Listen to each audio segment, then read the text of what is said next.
Assalamualaikum warahmatullahi wabarakatuh. Selamat kembali bertemu di Mentor Class.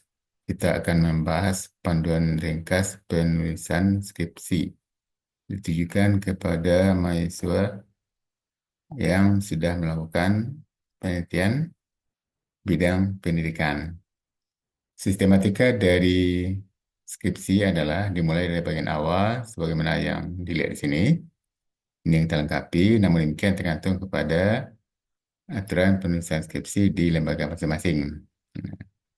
Untuk bagian persembahan itu kita tujukan untuk orang tua kita yang telah berjasa membimbing kita, mengasuh kita sebagai ungkapan terima kasih. Nah, biasanya mahasiswa menyatakan hal itu di bagian pengantar, tapi kita sebaiknya membuat di halaman tersendiri yang kita sebut halaman pengesahan. Lalu untuk abstrak, yang perlu diperhatikan adalah apa saja yang perlu kita tulis di bagian abstrak, diawali dari riset gap yang kita ambil di bagian latar belakang masalah skripsi kita. Kemudian nyatakan tujuan penelitian, metode penelitian, kemudian kesimpulan dari hasil penelitian. Kita usahakan dalam menulis abstrak tidak ada angka-angka, jadi hanya bentuk narasi kualitatif sebagaimana contoh ini.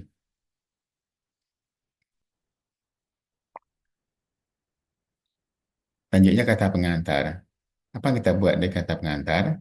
Kita awali dengan ungkapan rasa syukur pada Allah Subhanahu wa Ta'ala, kemudian judul skripsi, lanjut alasan pemilihan judul, tujuan penulisan skripsi, dan ucapan terima kasih kepada pihak-pihak yang terkait langsung dengan penulisan skripsi kita ini. Yaitu urutannya adalah yang pertama itu pembimbing, kemudian pengarah atau penguji, lanjut kepada ahli atau expert judgment, atau saya juga menyebutnya validator untuk instrumen, mungkin juga untuk produk atau perangkat pembayaran kita. Kemudian penasihat akademis, ketua program studi, ketua departemen, dekan, lanjut guru yang membantu pelaksanaan penelitian, jadi di lokasi di mana kita penelitian, kemudian kepala sekolahnya, dan seterusnya mungkin ada lagi yang masih diperlukan.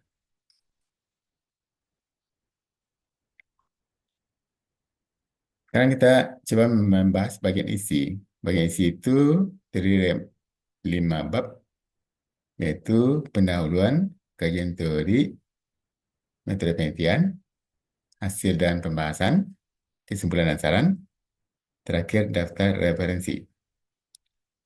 Sementara bagian akhir itu berisi lampiran yang terkait dengan hasil penelitian kita. Kita akan lanjut membahas bab 4 karena bab 1 sampai bab 3 kita sudah bahas secara detail di video sebelumnya, yang mana link YouTube-nya dapat dilihat di deskripsi di bawah ini. Nah, apa sih yang kita sajikan dalam bab 4 hasil penelitian dan pembahasan? Kita awali dengan hasil penelitian. Kita mendeskripsikannya tergantung dari jenis penelitian yang kita gunakan.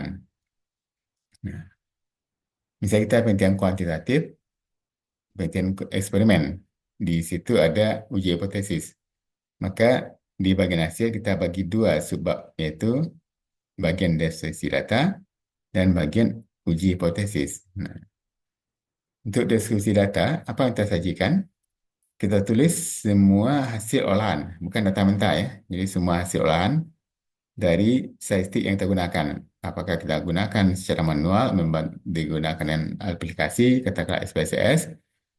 Nah, nanti kita paparkan, misalnya distribusi frekuensi, nilai rata, dan syarat represi. Mungkin juga ada lainnya yang kita perlukan. Lalu setiap variabel penelitian kita disajikan dalam setiap subbab. Nah, kalau kita ada membahasnya 3 variabel, maka urutkanlah dari variabel 1 sampai ke variabel 3. Tentu sesuai dengan rumusan masalah yang sudah kita buat di bab 1. Lalu hal-hal yang perlu diperhatikan bahwa rumus-rumus dan perhitungan statistik untuk pengolahan data jangan ditulis di bagian deskripsi data ini, tapi lampirkanlah di bagian akhir skripsi ini.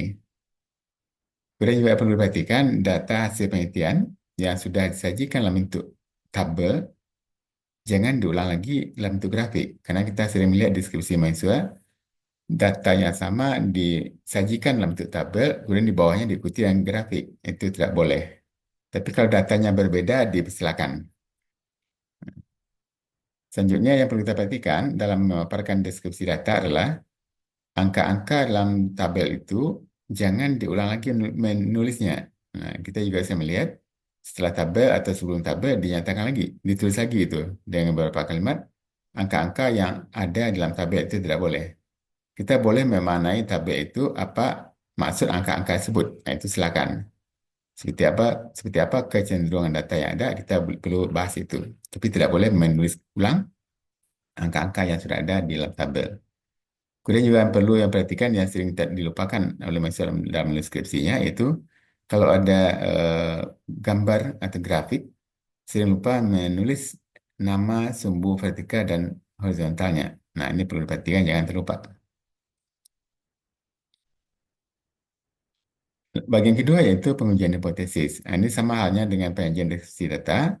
Prosedur atau analisis uji hipotesis jangan ditulis di bagian ini, tapi sampaikanlah hasil dari pengujian hipotesisnya. Yang diuji itu adalah hipotesis nol. Nah, apa hasilnya?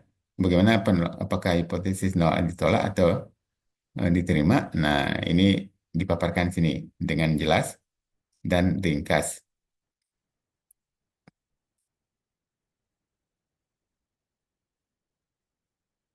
Kita akan lanjutkan dengan bagian pembahasan. Nah, ini perlu sekali perhatikan apa tujuan pembahasan, yaitu menjawab masalah atau tujuan yang sudah ditetapkan di bagian bab 1. Nah, kemudian tujuan pembahasan adalah menafsirkan hasil penelitian kita.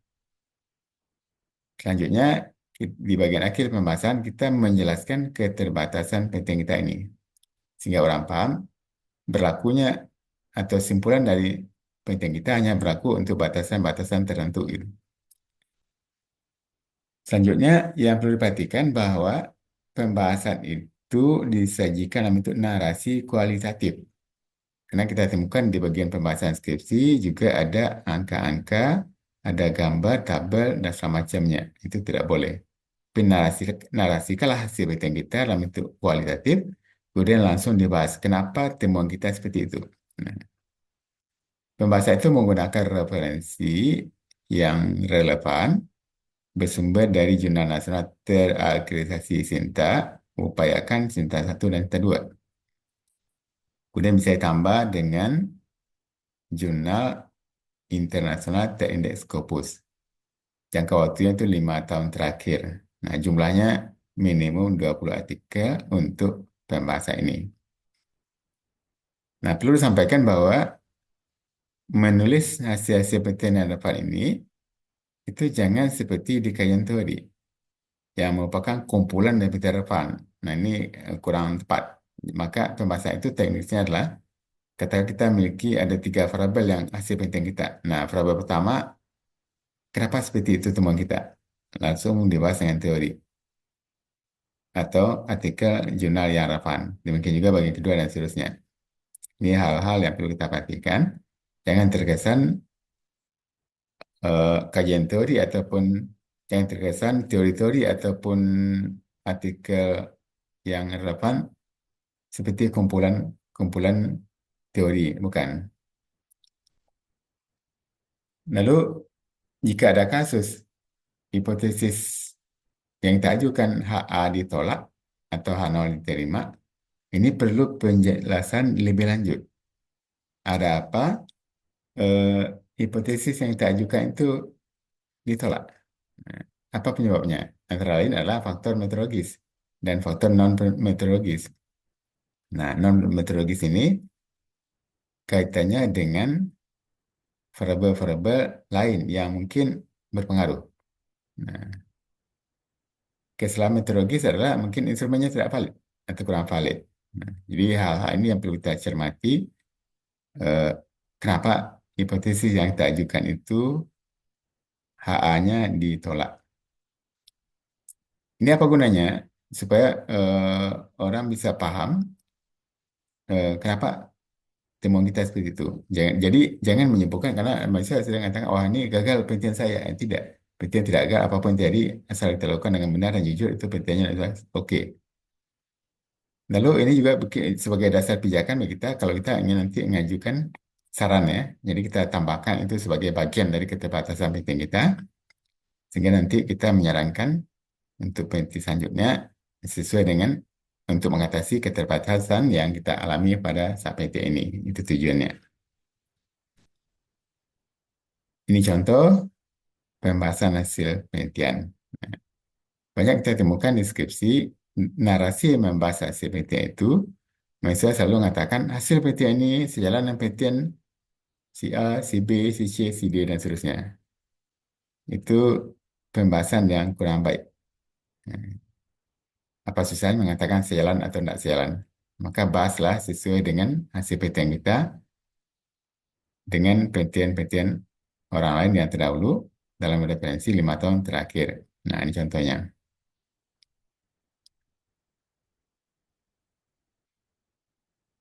Selanjutnya di bab terakhir yaitu bab 5, simpulan dan saran.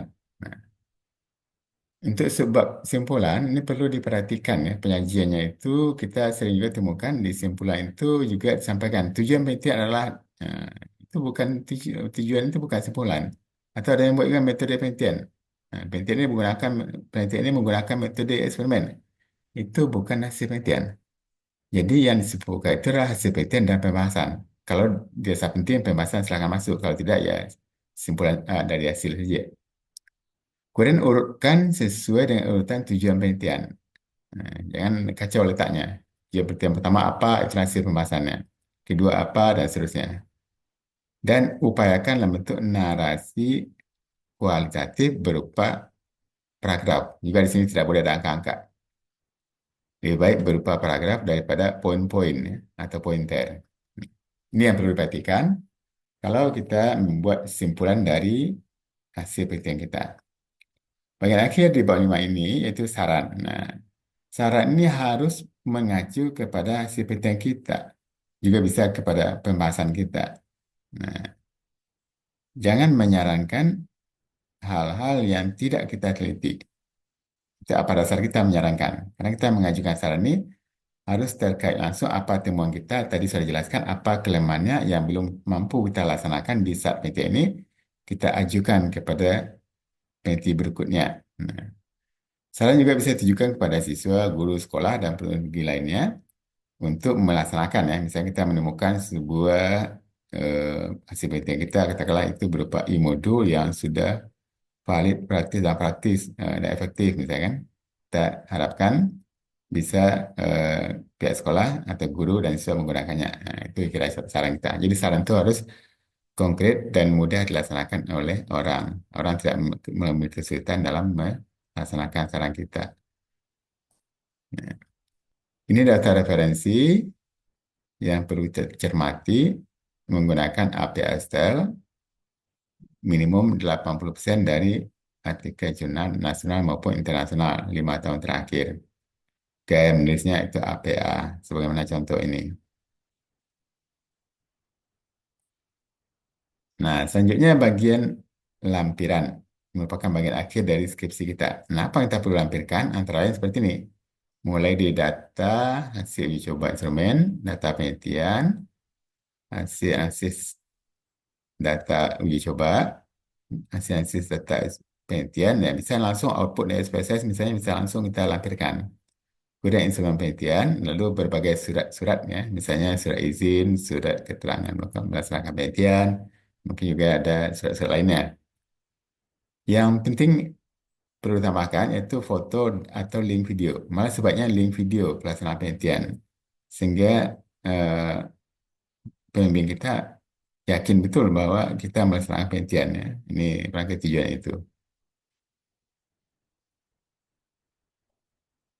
Beberapa hal yang perlu dicatat dalam menulis skripsi tentang tata tulisnya, bahasa Indonesia yang benar, ini perlu diperhatikan sekali ya.